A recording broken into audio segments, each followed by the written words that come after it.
طور تے مسئلہ پوچھتے سی دو نمازاں کٹھے تھی سکدے ہیں سفر دی وجہ کنوں؟ نا بابا نا ظہر دے ٹائم ظہر دی نماز، عصر دے ٹائم عصر دی، مغرب دے ٹائم مغرب دی، عشاء دی ٹائم عشاء دی نماز۔ اللہ پاک نے قرآن میں فرمائے ان الصلاۃ کانت علی المؤمنین کتابا موقوتا، بے شک نماز ایمان والے دے اوتے وقت مقررہ دے اوتے فرض ہے۔ ظہر عصر مغرب عشاء ہر نماز دا اپنا اپنا وقت مقرر ہے، ہوں دے وچ پڑھسو تھی سے کئی بھی نماز بے وقت وچ پڑھسو نہ تھی سے۔ نبی پاک صلی اللہ علیہ وآلہ وسلم دے اوتے جڑا قرآن نازل تے ہوں دے وچ ایک نماز خوف دا ذکر ہے کہ اگر تو کو خوف ہوئے تو نماز دا اے طریقہ ہے۔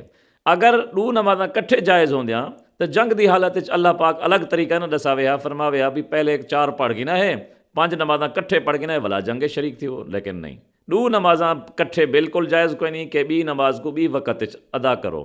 اور ہاں نبی پاک صلی اللہ علیہ وسلم نے جمع کیتے ہیں دو نمازاں، کیڑے طریقے تے؟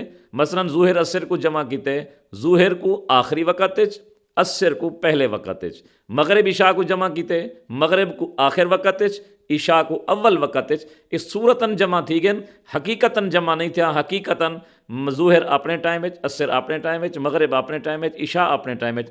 کہیں بھی نماز کو بھی نماز دے وقت وچ پڑھنا بالکل جائز کہیں نہیں، بھاویں سفر ہوئے تے بھاویں بیمار ہوو، بھاویں